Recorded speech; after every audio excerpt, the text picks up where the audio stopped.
तो दोस्तों नमस्कार, क्या हाल है। स्वागत है आपका खबर एचपी में। तो आइए नजर डालते हैं हिमाचल की तमाम मुख्य बड़ी खबरों पर। अगर इससे पहले आप वीडियो को लाइक नहीं किए हैं तो लाइक कर दीजिए और चैनल में नए हैं तो चैनल को सब्सक्राइब कर लीजिए।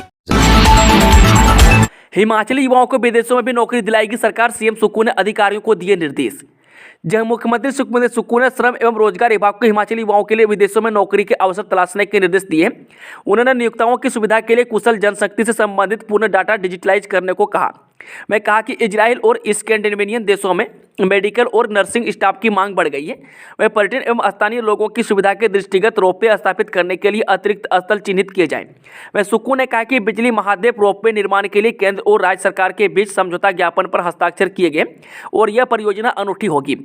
वहीं मुख्यमंत्री ने मंगलवार को शिमला में प्रशासनिक सचिवों की साप्ताहिक बैठक में हर माह के अंतिम 2 दिनों में राजस्व और लोक अदालत आयोजित करने के निर्देश दिए। अदालतों में अब तक इंतकाल के 65,000 से अधिक और तकसीम के 4,000 से अधिक लंबित मामलों का निपटारा किया जा चुका है। वहीं राजीव गांधी स्टार्टअप योजना के तहत सौर ऊर्जा परियोजना स्थापित करने के साथ साथ मत्स्य पालन के लिए भी वित्तीय सहायता दी जाएगी। बता दें कि वन विभाग में वन मित्रों की भर्ती की प्रक्रिया चल रही है और अगले महीने के पहले सप्ताह से शारीरिक प्रशिक्षण भी शुरू हो जाएगा।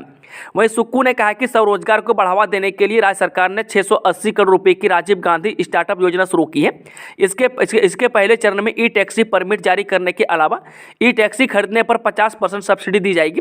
वह महत्वाकांक्षी योजना में अब तक 1221 आवेदकों ने रुचि दिखाई है। 14 फरवरी से शुरू होगा हिमाचल विधानसभा का बजट सत्र, अधिसूचना जारी। हिमाचल प्रदेश 14वीं विधानसभा का बजट सत्र 14 फरवरी से आयोजित किया जाएगा।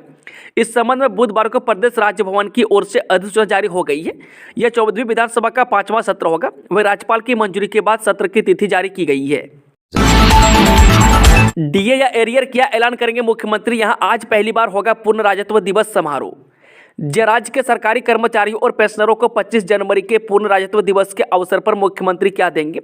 वित्त विभाग में चल रही हलचल के अनुसार महंगाई भत्ते को देनदारी पहले है, हालांकि इसके लिए कोषागार के संतुलन को देखना होगा। वहीं राज्य सरकार को अभी तक जनवरी से मार्च की अंतिम तिमाही के लिए लोन की लिमिट भारत सरकार से नहीं मिली है।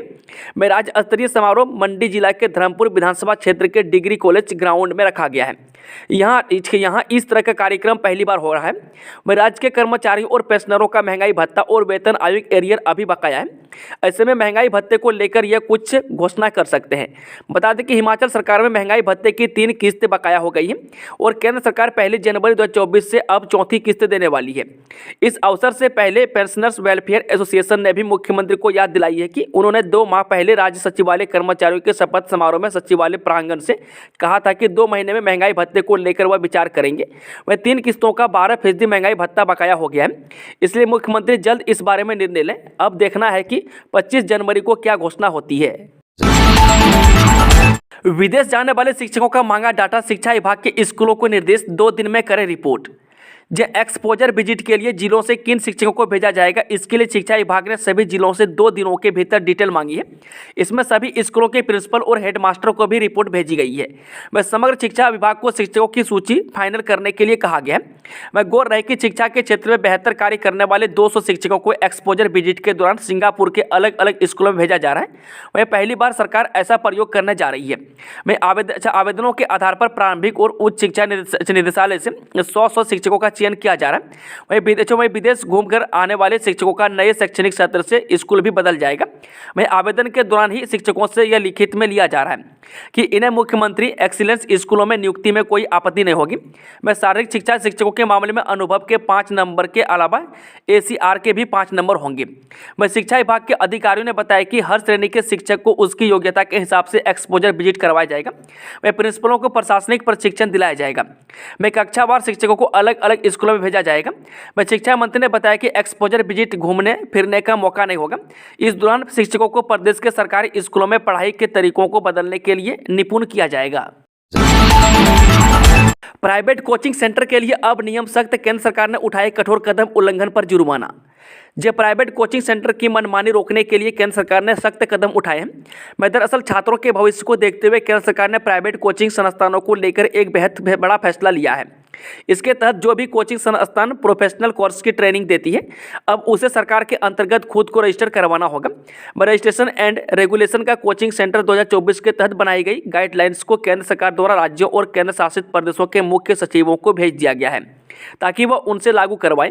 वह केंद्र सरकार द्वारा तय की गई गाइडलाइंस में कुछ बातों पर खास तौर पर जोर दिया गया। बता दें कि गाइडलाइंस में कहा गया है कि छात्रों पर कंपटीशन का बहुत दबाव होता है, इसलिए कोचिंग सेंटर अब छात्रों की मानसिक स्थिति को भी ध्यान में रखने के लिए कदम उठाएंगे। वह उन पर ज़्यादा प्रेशर नहीं डाला जाएगा। इसके साथ ही अगर कोई छात्र तनाव की स्थिति में है और उसे सहायता की जरूरत है तो ऐसे में कोचिंग सेंटर को पहले से ही ऐसी व्यवस्था करके चलनी होगी जिससे उसे छात्र को मदद मिल सके। इसी के साथ कोचिंग सेंटर्स को अपने साथ अनुभवी साइकोलॉजिस्ट और साइकोथेरेपिस्ट और काउंसलर को भी शामिल करने के लिए कहा गया है। हिमाचल के कई भागों में 6 दिन बारिश बर्फबारी के आसार, 9 स्थानों पर न्यूनतम तापमान माइनस में। हिमाचल प्रदेश के कई भागों में लगातार 6 दिनों तक बारिश बर्फबारी के आसार हैं। मौसम विज्ञान केंद्र शिमला के अनुसार एक ताज़ा पश्चिमी विक्षोभ 25 व दूसरा 27 जनवरी को सक्रिय होने की संभावना है।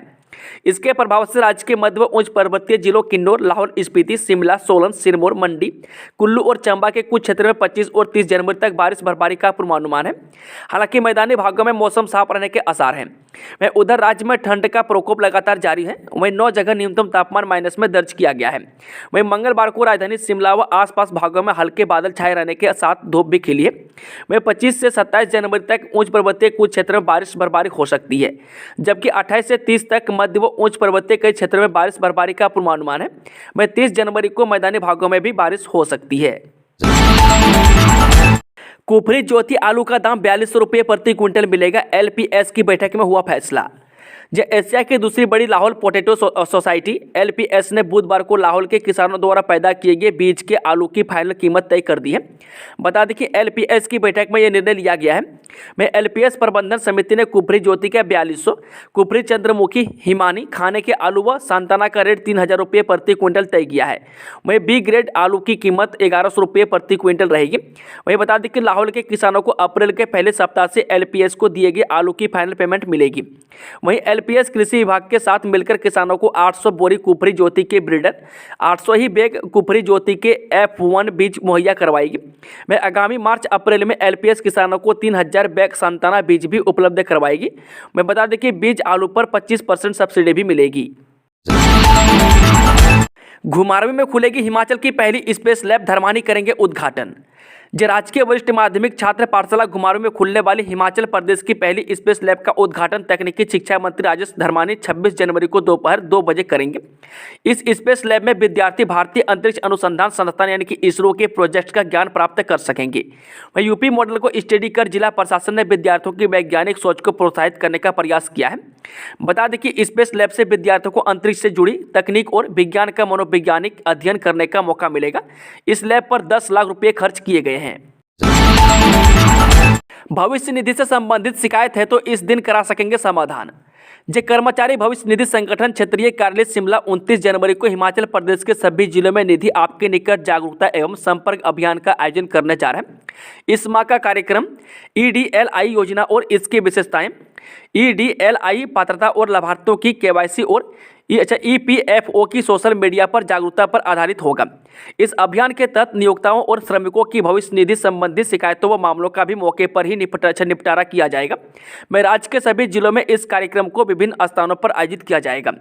बता दें कि यह जानकारी क्षेत्रीय भविष्य निधि आयुक्त 2 मयंक बंसल ने दी है। शिक्षकों से अपने बच्चों को पढ़ाने के लिए गुर सीखेगी माताएं, 27 जनवरी को होगी पहली मासिक बैठक। जी हाँ, प्री प्राइमरी के अंतर्गत पहली शिक्षक माह कार्यक्रम में माताओं के साथ 27 जनवरी को प्रदेश भर में पहली मासिक बैठक होगी। वे माताएं अध्यापकों से अपने बच्चों को पढ़ाने के गुर सीखेंगी। वे बच्चों के सर्वांगीण विकास में माताओं की अहम भूमिका को देखते हुए हिमाचल प्रदेश सरकार ने प्री प्राइमरी कक्षाओं के लिए पहली शिक्षक माह कार्यक्रम की शुरुआत की है। इसका आरंभ संसदीय सचिव शिक्षा आशीष बुटेल ने समग्र शिक्षा के सौजन्य से सुंदरनगर में राज्य स्तरीय कार्यक्रम से किया है। OTA भर्ती के आवेदनों की छंटनी के बाद कंपनी को ब्यौरा सौंपेंगे आयोग। जी ऑपरेशन थिएटर असिस्टेंट यानी कि OTA की भर्ती का ब्यौरा राज्य चयन आयोग एडसील कंपनी को सौंपेगा। वह दिसंबर में कैबिनेट बैठक में आयोग के माध्यम से इस भर्ती प्रक्रिया को पायलट आधार पर करने का निर्णय लिया गया है। वह 3 माह में इस भर्ती प्रक्रिया को पूरा करने का निर्णय लिया गया है।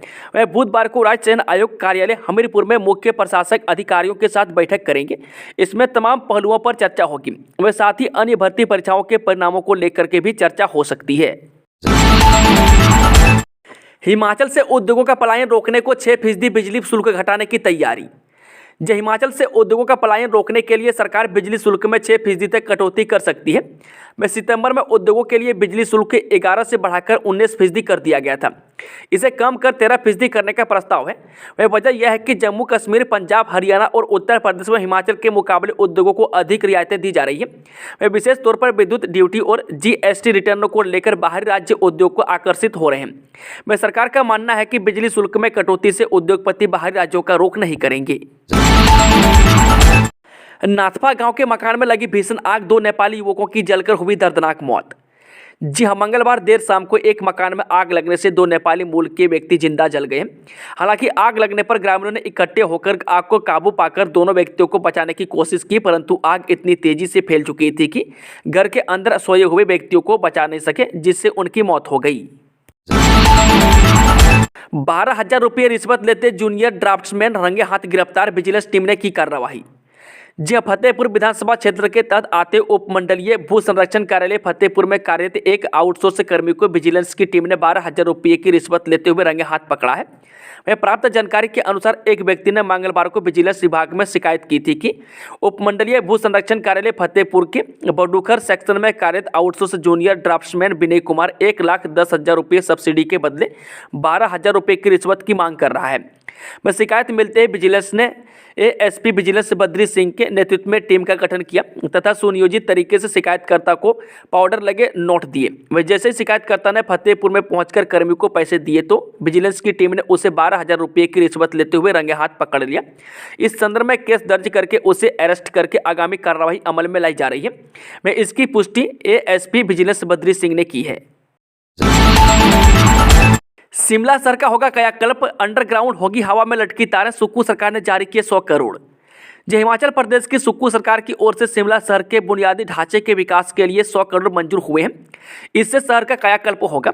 वे आने वाले दिनों में शहर में बिजली की तारों के जाल नजर नहीं आएंगे। वे 55 करोड़ की राशि से बिजली की तारें अंडरग्राउंड की जाएगी।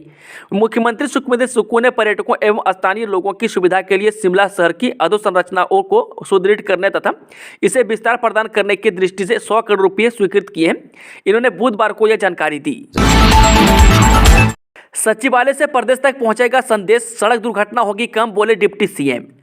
जे परिवहन विभाग द्वारा हिमाचल प्रदेश में सड़क दुर्घटनाओं को कम करने के लिए चलाए गए विशेष अभियान के तहत बुधवार को राज्य सचिवालय से रिज मैदान तक वॉक फॉर सेफ्टी का आयोजन किया गया। इस अवसर पर डिप्टी CM मुकेश अग्निहोत्री ने कहा कि राज्य सचिवालय से यह संदेश पूरे प्रदेश में जाएगा। मैं सचिवालय में भी यह प्रदेश के सभी बड़े काम होते हैं। उन्होंने कहा कि आने वाले वक्त में इस मुहिम को और भी ज़्यादा तेज किया जाएगा। वह प्रदेश में 90% मामले सड़क दुर्घटनाएं मानवीय चूक की वजह से होती है। ऐसे में सावधानीपूर्वक ड्राइविंग करना बेहद जरूरी है।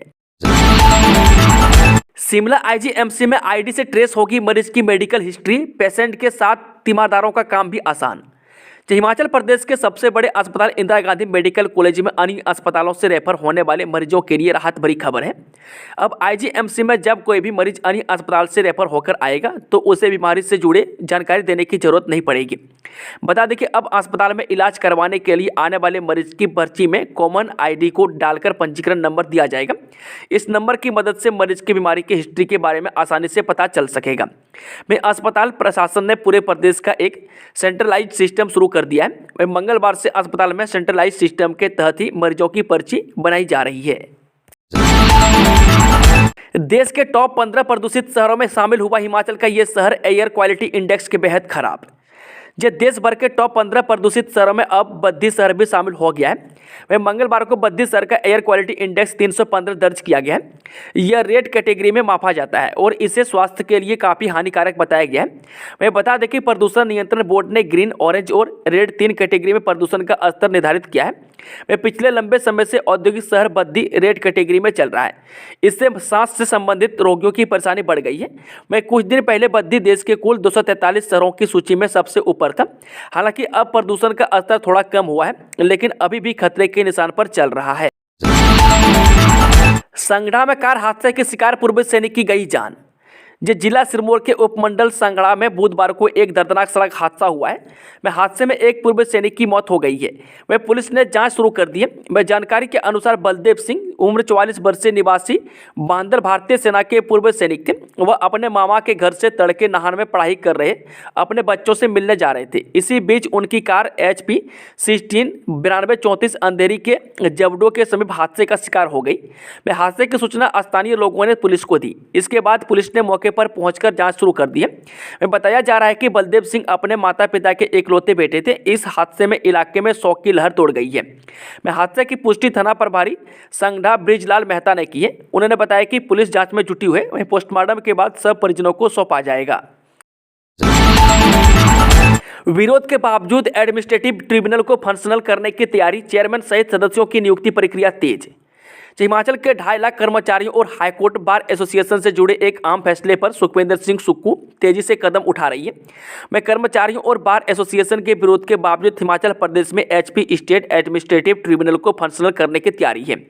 इस मामले पर हाईकोर्ट के मुख्य न्यायाधीश की अगुवाई में गठित सर्च एंड सिलेक्शन कमेटी ने प्रशासनिक ट्रिब्यूनल के चेयरमैन व सदस्यों की नियुक्ति प्रक्रिया तेज कर दी है। मैं सर्च कमेटी ने इच्छुक उम्मीदवारों से आवेदन मांगे हैं। इसके लिए 1 महीने की अवधि तय की गई है। वह सर्च एंड सिलेक्शन कमेटी आवेदन मिलने के बाद स्क्रीनिंग करेगी और चयन कर आवेदकों का एक पैनल बनाएगी। उसे मंजूरी के लिए केंद्र सरकार के पास भेजा जाएगा। वह फिर केंद्र सरकार ट्रिब्यूनल के चेयरमैन व मेंबर्स की नियुक्ति करेगी।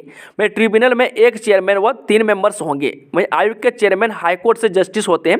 वह सभी पदों के लिए पात्रता के अलग मापदंड हैं।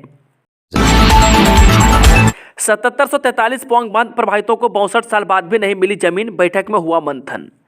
जे पौंग बांध के कारण प्रभावित हुए 7743 परिवारों को 62 साल बाद भी जमीन नहीं मिल पाई है। यह परिवार आज भी दर दर की ठोकरें खाने को मजबूर हैं। इस बाबत मंगलवार को कांगड़ा से सांसद किशन कपूर की अध्यक्षता में उपायुक्त कार्यालय परिसर में बैठक हुई। वह पौंग विस्थापितों के राहत और पुनर्वास के लिए आयोजित समीक्षा बैठक की अध्यक्षता करते हुए कपूर ने कहा कि जिन पौंग विस्थापितों को अब तक राजस्थान में जमीन उपलब्ध नहीं करवाई गई है, उसका वन टाइम सेटलमेंट के जरिए हल निकालने का प्लान भी तैयार किया जाए। पौंग विस्थापितों के लंबित मामलों को निपटाने के लिए BBMB प्रशासन को जल संसाधन मंत्रालय तथा विद्युत मंत्रालय के सचिवों के साथ संयुक्त बैठक करने के निर्देश दिए हैं। CM सर, आप ही हमारे अभिभावक, सरकार गांव के द्वार कार्यक्रम में बोले अनाथ बच्चे। हमीरपुर जिला के बिछड़ी में आयोजित सरकार गांव के द्वार कार्यक्रम के तहत संवाद के दौरान मुख्यमंत्री सुख आश्रय योजना के लाभार्थियों ने मुख्यमंत्री ठाकुर सुखविंदर सिंह सुक्खू का इस कल्याणकारी योजना के लिए आभार व्यक्त किया। मैं लाभार्थी रजीना बेगम ने कहा कि देश के इतिहास में किसी ने भी इस तरह की योजना के बारे में नहीं सोचा। मैं आज आपके आशीर्वाद से B.Ed कर रही हूँ, जिसके लिए उन्होंने मुख्यमंत्री का धन्यवाद भी किया और कहा कि अनाथ बच्चों की कोई जिम्मेदारी नहीं लेना चाहता, लेकिन आप ही हमारे अभिभावक हैं। PWD को इतने में मिलेगी 32 लाख की JCB, कंपनी को 31 मशीनों का सप्लाई टेंडर, 7 करोड़ का फायदा। PWD को JCB खरीद में भारी मुनाफा हुआ है।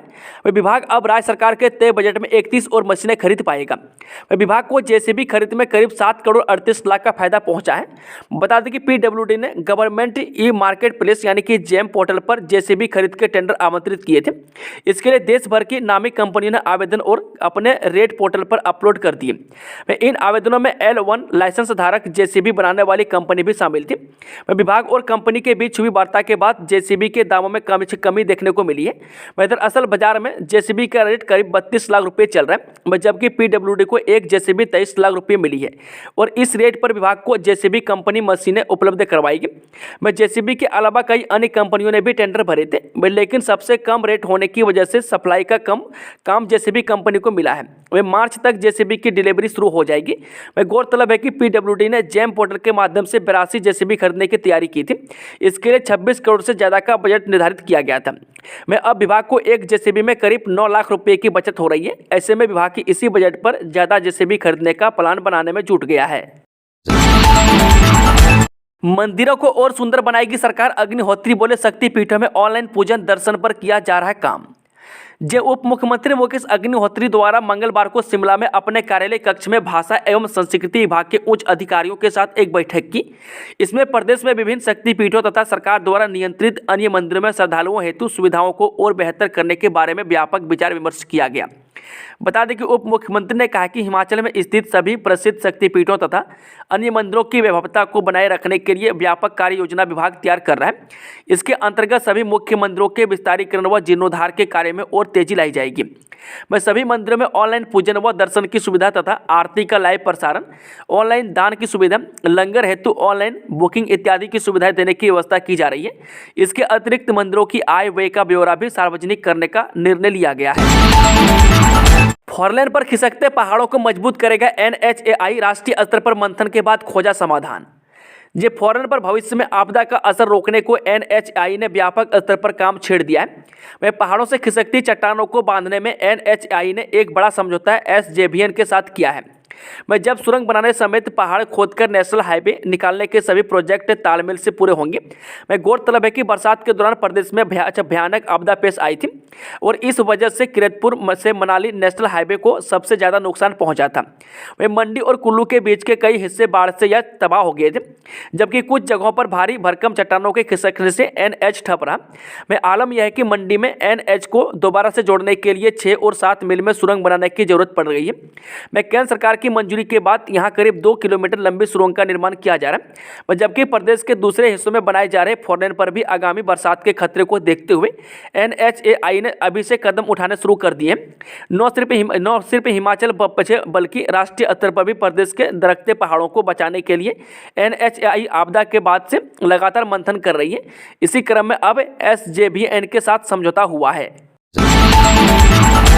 इंडिया गठबंधन को बड़ा झटका, ममता बनर्जी ने पश्चिम बंगाल में अकेले चुनाव लड़ने का किया ऐलान। जिस मकसद से विपक्षी दलों ने गठबंधन बनाया था वह अब टूटता नजर आ रहा है।